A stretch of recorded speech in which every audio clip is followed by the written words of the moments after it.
This is Ray, and Gary's here. Everybody else is not here today. So fuck them. Yeah. Why the hell not? So, today we have a few things on the agenda. And, first one, let's see. What would you like to talk about first, Gary? You want to talk about the Peterson thing? Or you want to hold off on that? Let's start off with the big story. Is Obama just George Bush III? All right. When's the last American president who hasn't announced a bombing of Iraq? Let's see. That would have been George Bush, right? No, both George Bushes announced a bombing of Iraq. Who before him? That's what I'm saying. I think what? I don't know. Did we bomb Iraq during the Clinton administration at all? No, I don't think so. And if we did, we kind of covered it up. Maybe the 8 years of Clinton were the last times in the past, I don't know, 25 years. So with the discussion, I'm kind of coming from another ball field. I'm more or less your conspiracy guy, and it leads me to believe that presidents today are more or less following an agenda, and that agenda being more military, take over countries, and utilize their resources for America. What do you think about that? Well, to me it seems like military policy really hasn't changed.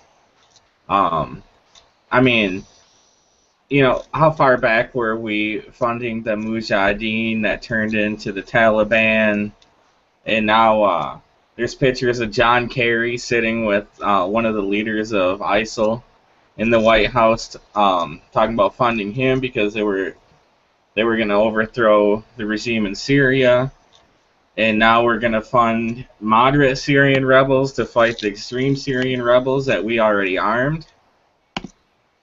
Yeah, and that's one thing that's exactly right. In fact, I believe that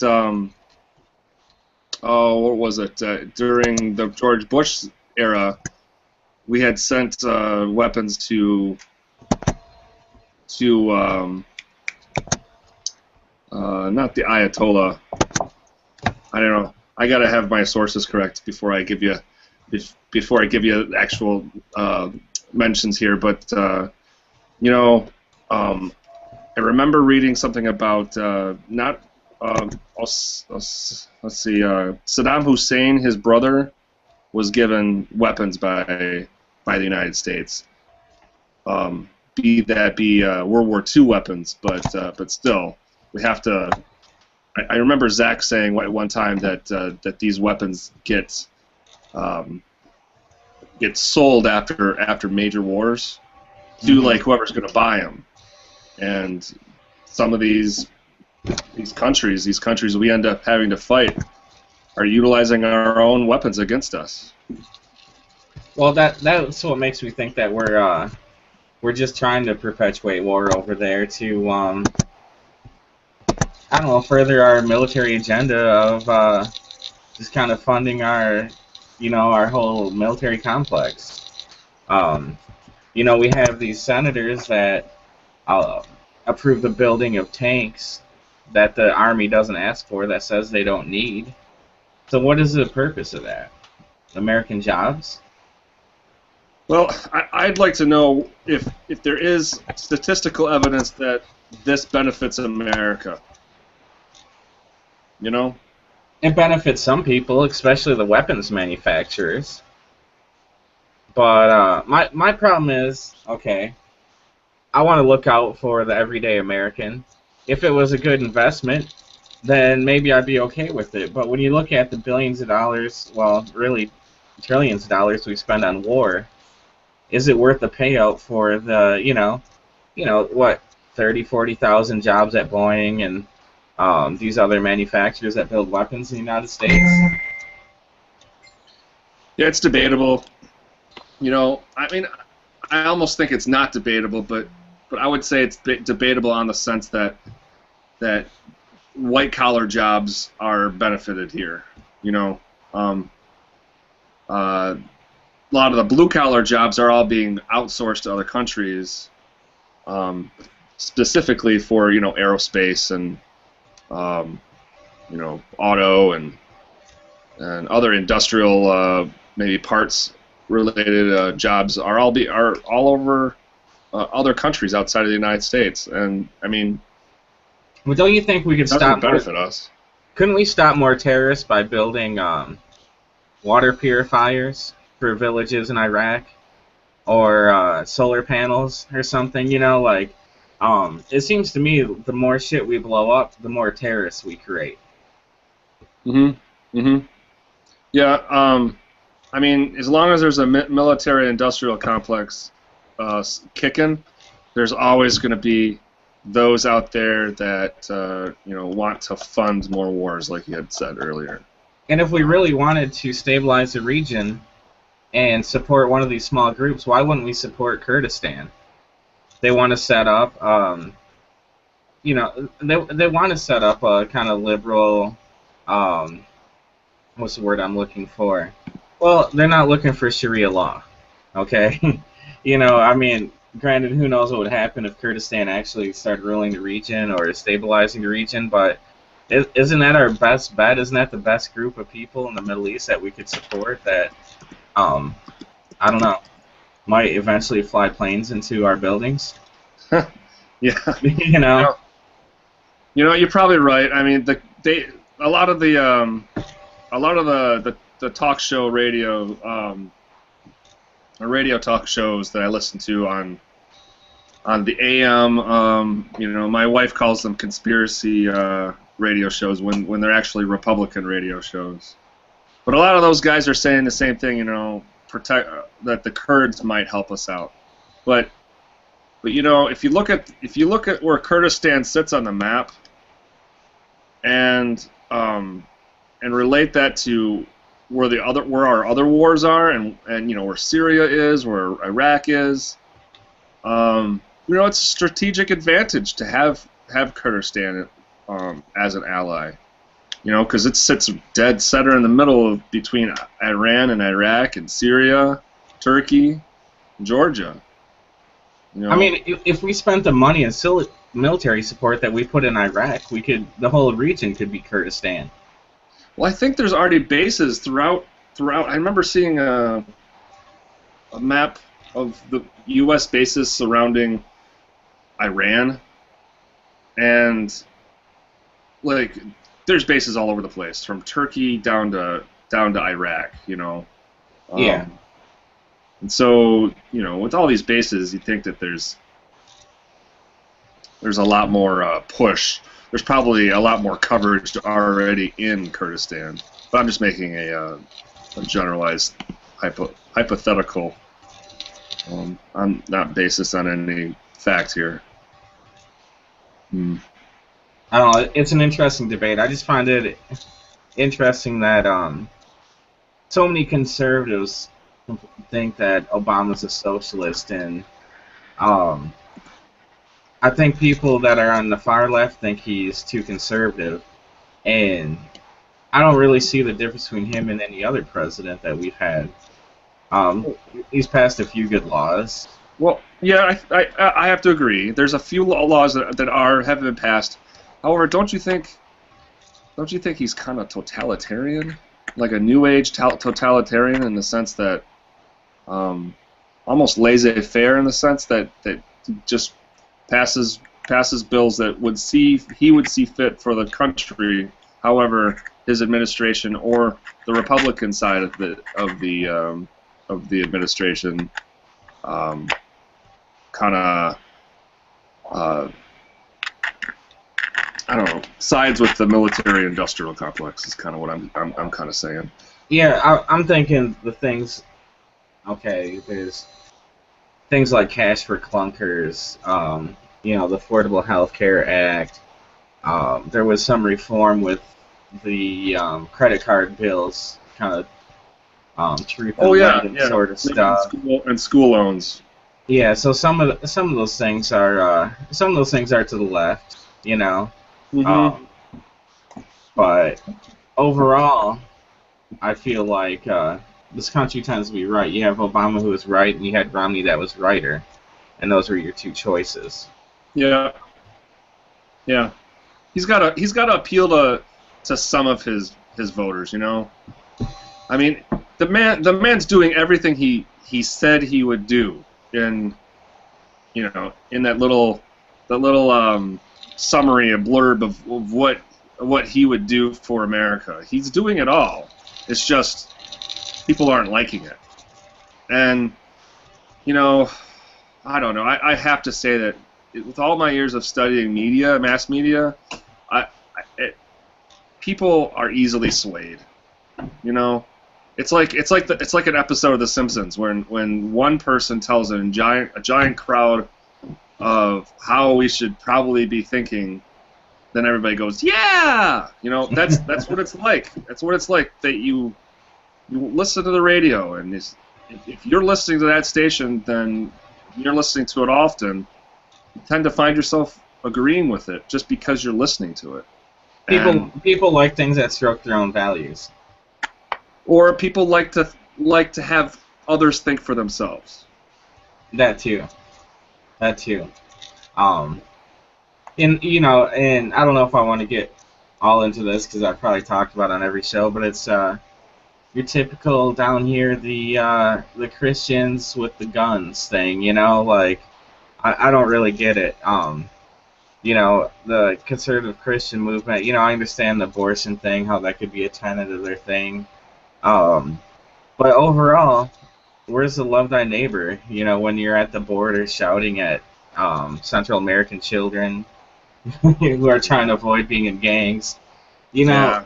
Where's that love thy foreign neighbor bullshit? But again, like you said, it's people are telling them how to think, and that's how they think.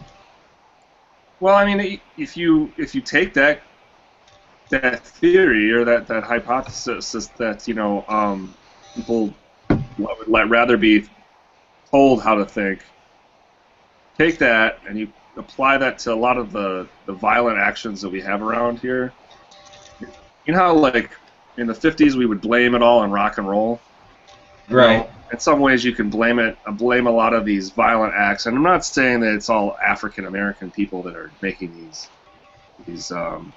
violent actions. I'm stating that a lot of hip hop music is very violent. Heavy metal music is violent.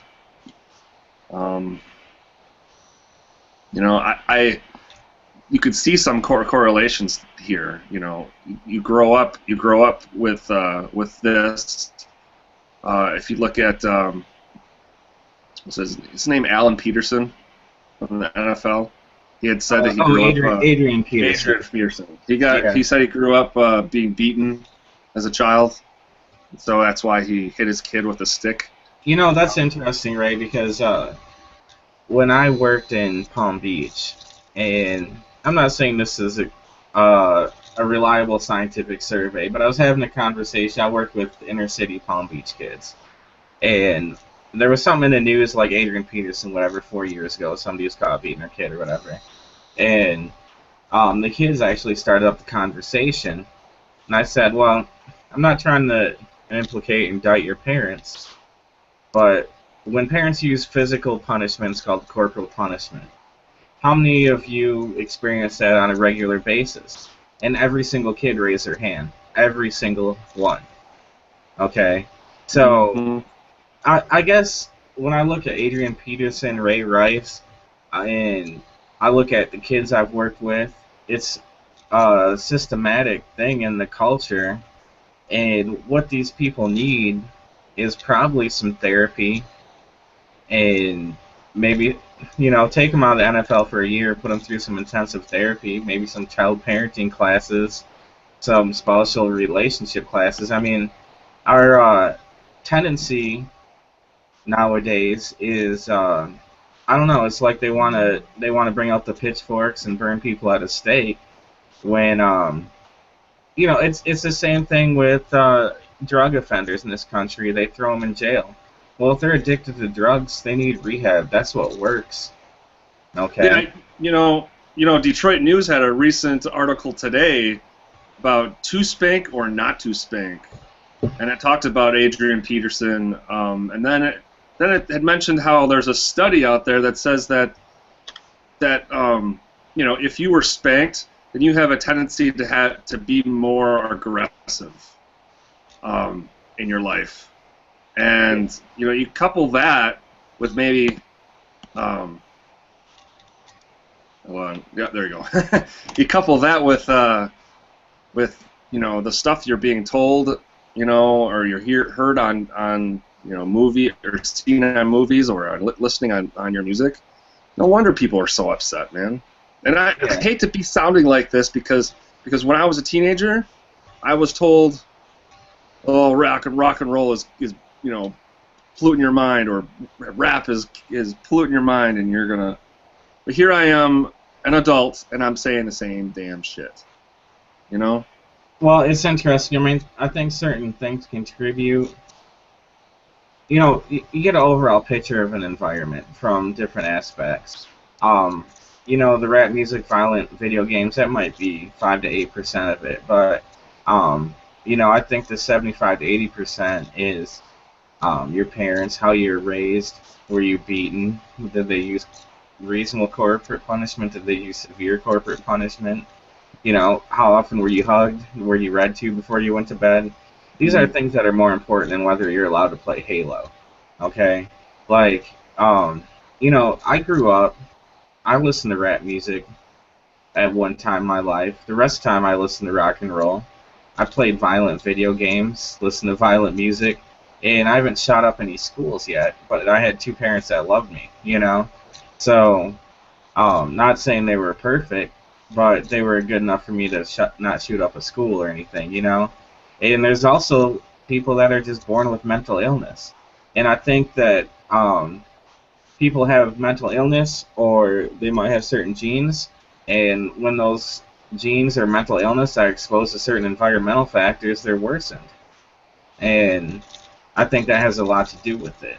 And if you grow up in a violent household and your only outlet is violent music and violent video games, then it might all be contributing factors, but if you're getting your ass beat every day and listen to Frank Sinatra, you're probably still going to be an asshole when you grow up. No, that's true. That's true. All very true, relevant. I was spanked as a child.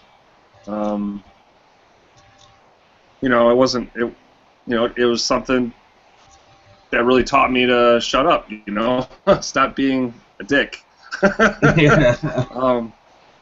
And I don't have children of my own, but my brother does, and I wonder because he was in that type of household.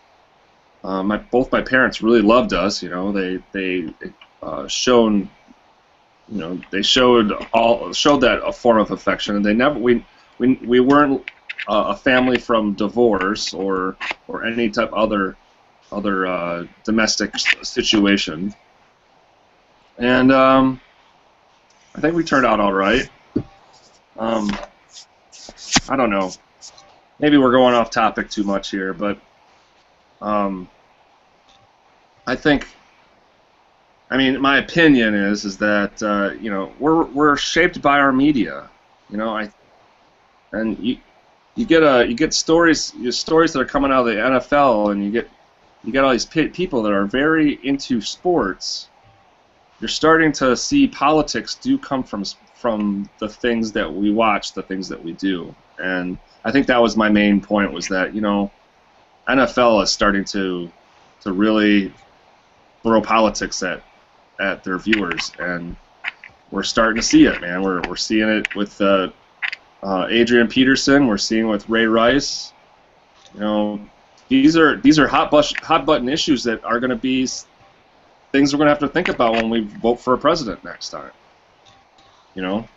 Yeah, I mean, although on the other hand, I mean, child abuse, it's already illegal. So is domestic abuse. And, where are we going from here? Are we trying to put more stringent penalties on it? Are we trying to do more for the victims? Or are we just going to talk about it to get elected? I'm guessing probably the latter. Yeah, and I have to agree. I have to agree because there is a lot of pull with the NFL. The NFL has so many sponsors, and you think, what do those sponsors have to gain from this promotion of politics in the sport? It didn't used to be this way. It was who was that homicide that we had last year in the NFL? Oh, Hernandez for the Patriots, the tight end. Yeah, ever since then you get all those, the sportscasters are all talking about guns, and how they shouldn't be legal or whatever. But that only upsets your Christian, your Christian. I don't know. I don't want to call them majority. Christian majority with guns and the Second Amendment.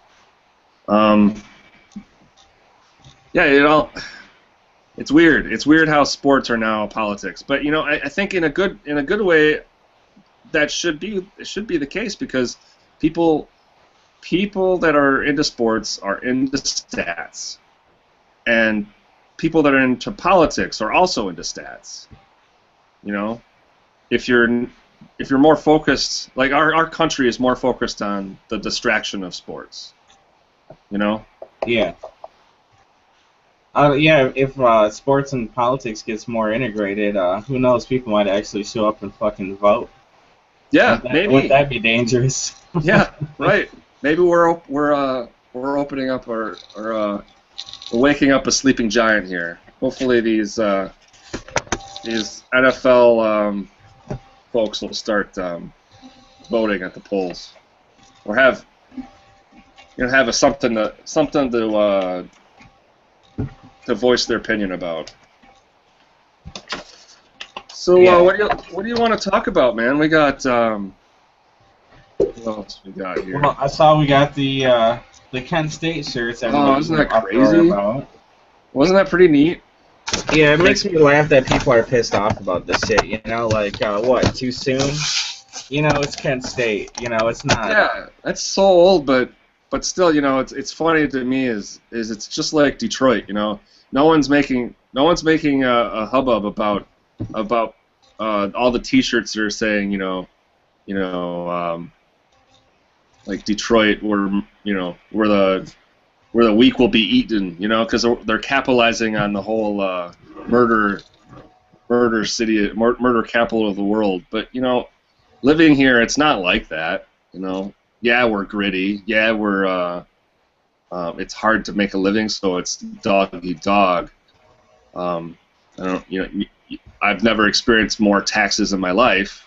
Not financial taxes. I mean life taxes. Right. And we're hard people here, But people capitalize on that, making T-shirts and whatever. It's it is what it is.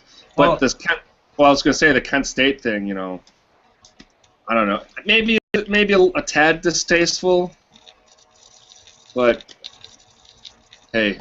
Well, you know what? Is protest folk music distasteful? Is what? Protest folk music. You mean like I mean everything from "This Land Is Your Land" by Eddie Guthrie Oh, okay. Folk Riot. What's his name? Dan Harvey, whatever his name is. Probably nobody even knows who I'm talking about. You know what? I mean, to me, if I walk around with a blood-spattered Kent State shirt, then maybe I'm reminding people of people that were murdered for protesting and exercising their freedom of speech. Right. Like, granted, who the fuck was the company? A&E or one of these, teeny bopper brands that probably make thongs for 12-year-olds. But besides the point, who gives a shit? Like, to me, like, if some random hippies were doing it, I'd be like, yeah, that's fucking cool, like, yeah, fuck that shit. But then, I guess it's some brand name that I think is a joke anyway does it, then I'm like, oh, fuck them too, But on one hand, to me, I look at it as a reminder of like police brutality. Yeah, yeah. I mean, with all with the Ferguson situation, you would think that people would be more open-minded about this. Still, I think the families that were directly affected by that, do have the point to say, that they were appalled by it. But I mean, they're not suing anybody, are they? Did the article say they were suing the company? I don't know if it got as far as them even pulling the product off the website yet, or Yeah. what's going on. The thing I saw just said they were sold out. Yeah. Did you see my prep? Did you see my preface in the Wonderlist? I don't know. Understand that even though this is a Fox News article, I randomly picked this article. This story has been on CNN, Huffington Post, Drudge, and yes, even NPR. Well, yeah, it is what it is. Really can't say much about anything else about it. What is this the story about Japan and solar panels? I don't know, it sounds boring as shit, but why don't you skim it and give me the gist? We'll wait till next week on that one. We'll let Zach talk about it for 20 minutes. Yeah, it's probably something Zach would have said. He probably has a lot to say about it. I don't want to murder it. Kent State style, that is. No, I don't. I'll fuck it up like downtown Ferguson. Yeah. Ugh. I wonder. It's funny how we just went on to the next distraction, the whole NFL craziness. Ferguson's not even talked about it anymore. I wonder what's happening there. Did you hear anything about it?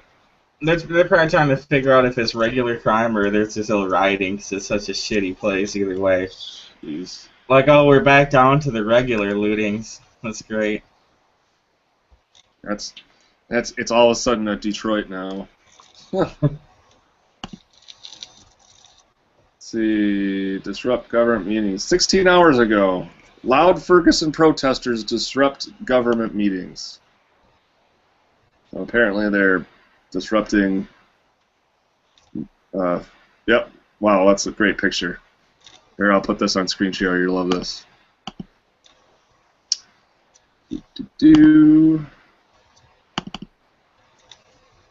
So, loud Ferguson protesters disrupt government meetings. Those bastards. Yeah. People trying to get things done, Yeah, I'm just joking. I wonder, what were they shouting though? Like, what are they trying to accomplish at this point? I mean, is a cop indicted? Is he living in Barbados? Like, I don't really know what's going on with that shit. Like, but obviously, I mean, police brutality is such a ridiculous issue in this country. Police brutality is so widespread. It's like you can search police brutality news recent every single day and find a fucking article where some cop tased or shot somebody who was trying to fucking comply. Yeah, I mean, it's weird because at the same time, the federal government is giving away, used armored equipment to the police precincts all over the country. The police state. That's a good Freudian slip. Yeah, right. Well, it just goes back to what we were talking about earlier, how the military has to give away some of this stuff because there's a plethora of it. They have to give it away, and they're giving it to the police departments for they're probably selling it. But I remember 2 years ago at the St. Patrick's Day Parade in Bay City, they had an armored car that supposedly floated. Like it could float on the Saginaw River. What do they need that for? It's an amphibious car that's bulletproof. What do they need it for? Maybe they could float it up that drain that keeps leaking raw sewage into the Saginaw River, and just kind of cork it.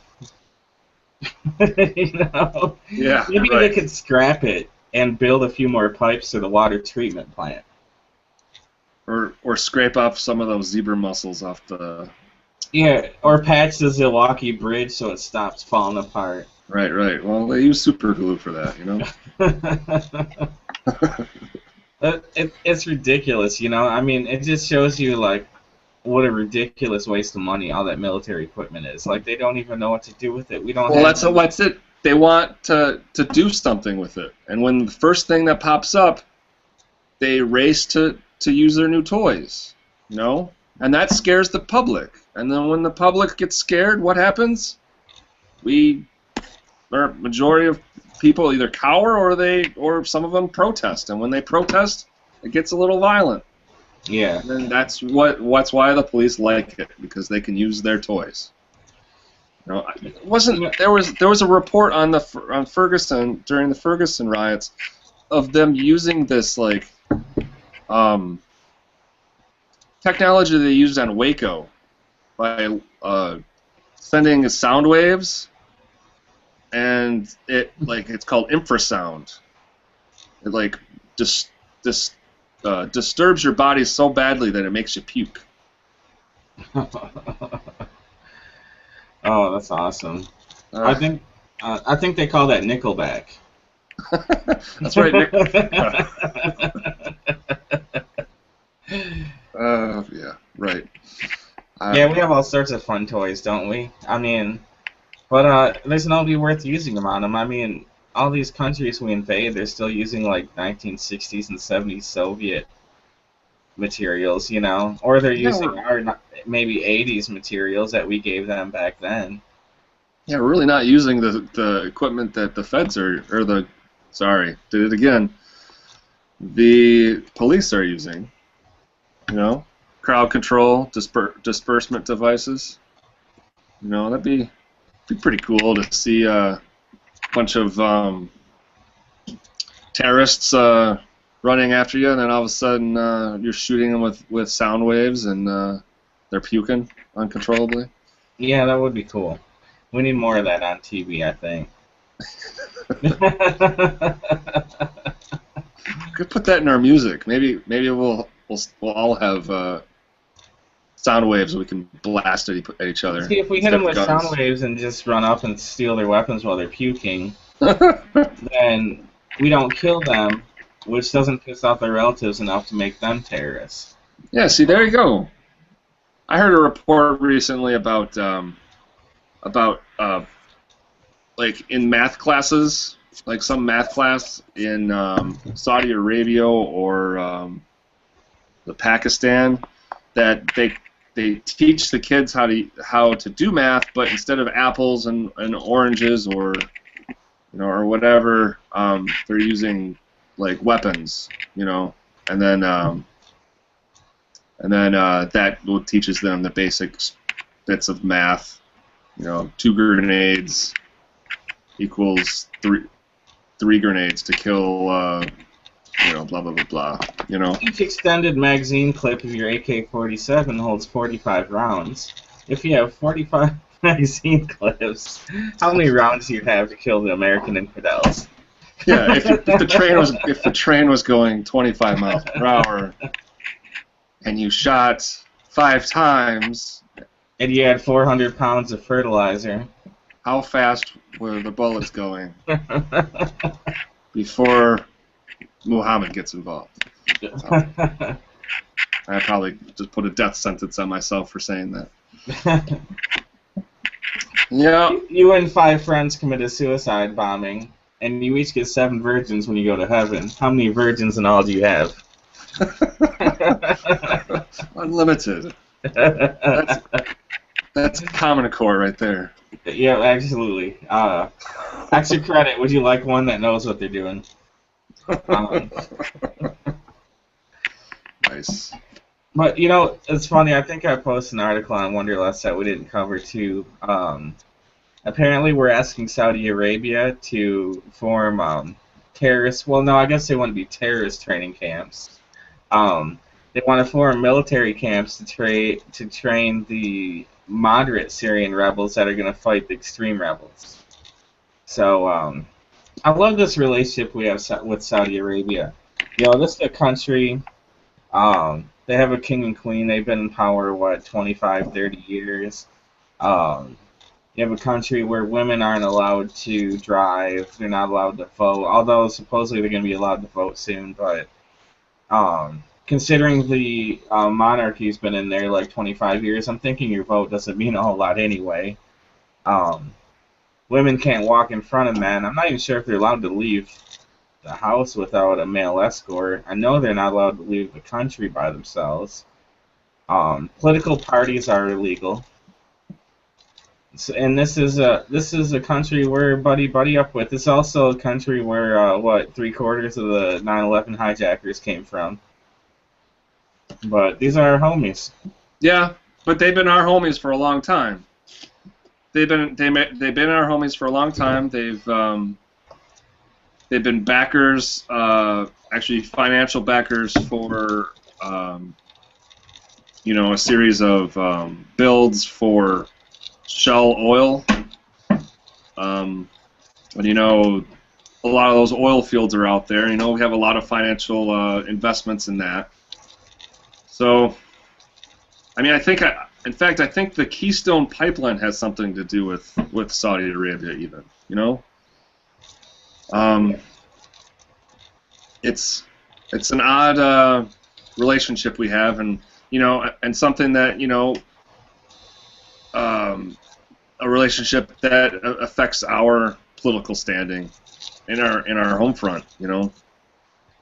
I don't have a lot of resources to check here to make any absurd generalized opinions here, but I think it's a good relationship. However, if only financially. I think I don't know. America needs to know more about Saudi Arabia, but we don't. We'd rather look at our iPhones and our president and NFL. Yeah, that's what I gotta say. Yeah, I just think it's funny. We stand on these, as Americans, we're supposed to be this shining beacon of liberty and justice, and we use these human rights excuses time and time again to blow up a country. I mean, look at Iraq. Iraq was a stable. I mean, at least it was a stable country. People had jobs. There was an infrastructure, electricity. Saddam Hussein hated Al Qaeda. He hung Al Qaeda himself. But in the name of this war on terror, we decided to invade Iraq. Think of how many thousands of terrorists we've created, how many thousands of terrorists have poured across those borders into Iraq. It's absolutely incredible. It's like the worst case scenario that you could possibly imagine is what's happened over there. Oh yeah, for sure. It's definitely created endless war. We will always have war. Do you realize that the wars that we've been in since the Persian Gulf, we've been there longer than we have been in any of the world wars. Oh yeah, for sure. And there's probably more soldiers dead, more American soldiers dead because of these. I want to call what do we call it? Invasions? We're invading their country. Yeah, we're not an invasion. We're not. Oh no, right now it's a preemptive strike. Well, the mission was accomplished over there. Yes, several times over, right, Obama? Yay, Obama! Do you know who Jello Biafra is? No idea. It's this singer from this band called Dead Kennedys. They were really popular in the Okay, I know 80s. who the Dead Kennedys are. Yeah. Okay, so Jello Biafra came and visited Detroit, and we went and saw him, my wife and I. And he was speaking. He called President Obama Barack O. He called Barack Obama. Like everybody had voted for him with full hope, and in actuality, he's turning the United States into Detroit. Yeah. And he's right. He's right. You know, turning the United States into Detroit, I think, is a little extreme. When you look at unemployment numbers and the economy, things are actually. I mean, we've had growth pretty much every year he's been in office, or at least the last 6 years. It's been a very slow growth, and I wonder if it's been for the tech sectors and not, not a manufacturing base. Well, and a lot of people are looking at the data and saying, is it the seasonal? Are people getting comparable jobs in what they lost too? Yeah. So there's a lot of data that's going to be looked at and a lot of ways to cut it. But I think it's just more of the same. And Yeah, but we're a de-industrialized nation. We're not going to have that level of income in per household that we did, from the 30s to the 90s. It's not going to happen anymore. We're just going to have to be making do with less or working longer for our level of pay. And I think that'll be the challenge for the United States. We may lose a lot of people because of that race, that rat race. It's funny, and maybe we could do a quick Google on this, but what was a top tax bracket in the 1950s in our heyday? Wasn't it like 50%? Let's see, top tax. I know it was considerably higher than what we have now. In the United States or in Detroit? In the United States. Your income tax. What income tax did the top bracket pay? I think it was about 50%. And when you consider, people always rally about taxes and how tax cuts are going to spur the economy and all this stuff. I mean, it didn't really work. I mean, when you look at it, the whole trickle-down Reagan economics, it started in the 80s and has pretty much continued on. I mean, maybe Clinton raised taxes a little bit, but pretty much the upper tax bracket has decreased, while middle-class incomes have remained stagnant, actually fallen when you balance them against inflation. Yeah, well, inflation back in, let's see, I'm looking up 1953, and in 1953, I remember seeing an ad. There's a grocery store by my house here that's been in business since then, and they occasionally will show ads of products, and I remember seeing, what was it? It was like a bag of apples was like 20 cents compared to what a bag of apples now would probably be like $2 or $3. Right. It's a lot of money. It's a lot of increase. Yeah, it is. I mean, it definitely doesn't balance out. I mean, all right, I got a table here I can show here. I just found online. Quick Google search. It looks as though we got a let's see. The highest one in 1948 was 90%. Was a tax bracket. Top U.S. Marginal tax rate. So the richest of the rich were paying 92% income tax? Well, that was during World War II, so there probably was a a push to send money overseas, so there was a higher tax. I don't know. And I mean, these are the golden years, man. This is when Grandpa had a job, Grandma stayed at home, Yep. and they had the 3-bedroom house, right? Yeah, yeah, oh yeah. 1950, you said 1953. We were just at the pinnacle, just a little lower than the 40s, but we did make a slump right after 53 to 58, and it just held steady till about, looks like just the mid 60s, and then it just dived down. And then in the 80s, like you said, 88, we were pretty low, 30%. 98, 93 to 93 to 2000, we were held steady at 40%. 2003 through 2013, we're held just below 40%. So, interesting. And that's Bush era tax cuts. Right. I wonder what it's like now. Well, I mean, that graph went to 2013. It showed a small spike. Yeah, it was a small spike. Interesting. I was selling myself short. I said 50%. We're talking 90%.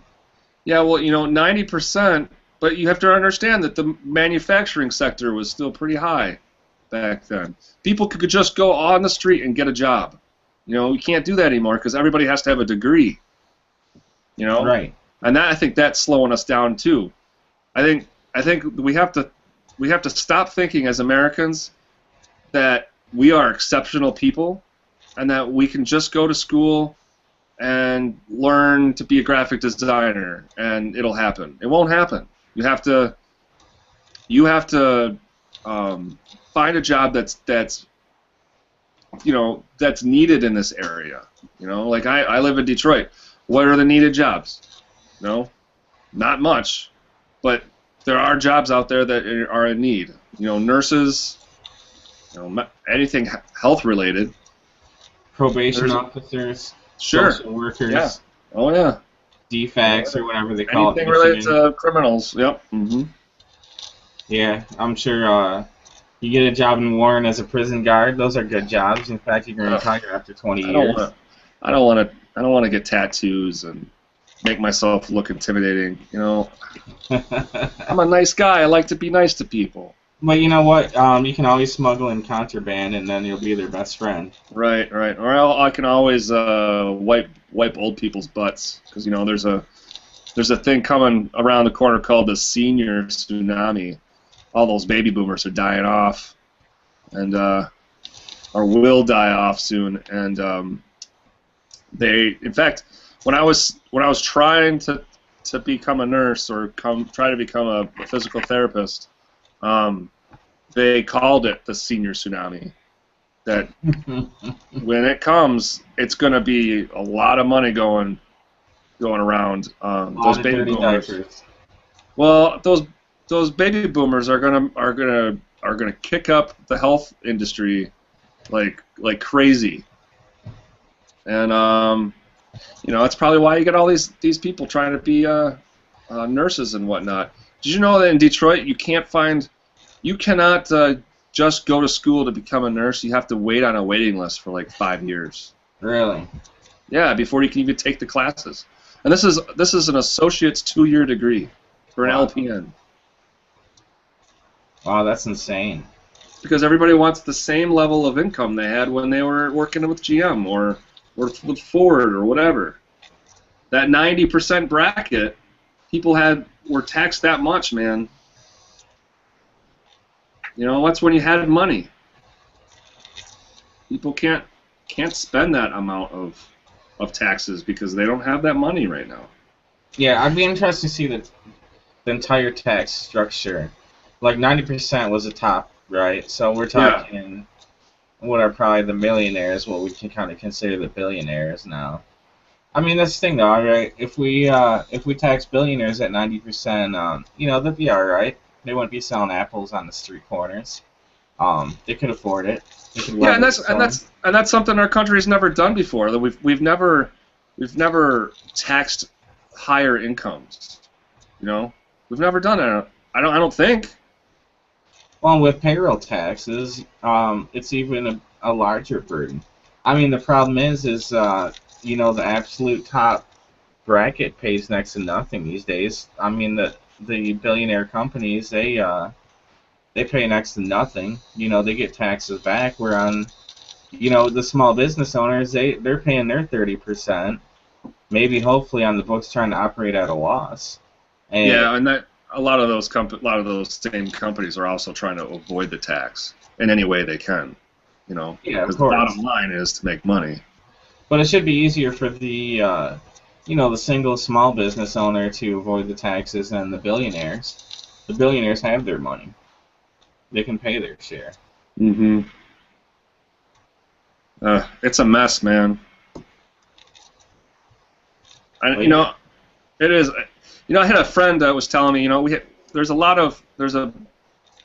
push to database everything because everything's got a statistical trail, and he was saying that it's with our technology we should just be able to create a site that has all of the database's data from all where our taxes go. Americans should just go to a website that shows all where their taxes are going. And we don't have that. It should be there. It should be changing on real time. Yeah, unfortunately, most of the government software is made by Atari, and all the people that can figure it out are dead. I didn't know that. Oh. No, I'm making that up, but I'm just saying, like when they talk about how it takes 2 years for the VA to file benefits because their software doesn't communicate with the military software, their databases. I think even the one asshole compared it to, well, you don't buy an Xbox game and play it on a PlayStation. Well, motherfucker, buy 2 Xboxes, Like, why does the military have software from 2 rival companies that don't communicate with one another? It's fucking ridiculous. It is, but it's the military is their own thing, man. They've been able to run their thing or their business plan for so long their way that they've never had to be told otherwise. Blank checks. That's right. Basically. Don't fix something that's not broke. I don't know. We have to let them know that it's broke. I just saw a post on here, top 1% income share and marginal tax rate of the top 1%. I don't know if I should show that or not. It's kind of interesting though because it declines from the 60s, but inclines for the top 1%. Throw it up. Let's see. Okay. I'm curious. But, it's funny, though. I think data tends to get skewed when you get towards the 1% as well, because how many of them have their money hid in tax shelters and whatnot? Yeah, that's right, because, there was that problem short before President Obama's to become president, I think. What was it? His second term, that there was a call to find out where everybody's money was out if they were out overseas, in Switzerland. Right. Yeah. So this one apparently this is saying that the top 1% income is in the black dots. Okay. But the marginal tax rate is in the white triangles. And you can see that kind of subtly goes lower to 2006 from 1960. So the rich are making more money and they're paying less in taxes. That's right. It's the same stuff we already know. Yeah. But, yeah, they're making more money, they're being taxed less. There's actual proof. See, at our show, we show you proof. That's right. Well, on that note, we should probably let go. It's 10 o'clock. We wasted an hour, as Zach would say. Yeah, I'm glad we were able to salvage this show. And But as John Lennon would say, time enjoyed is not time wasted. well, thank you, sir. I enjoyed my time as well. Till next time, everyone. Till next time. Adios. Later, Ray. Okay, see you, man.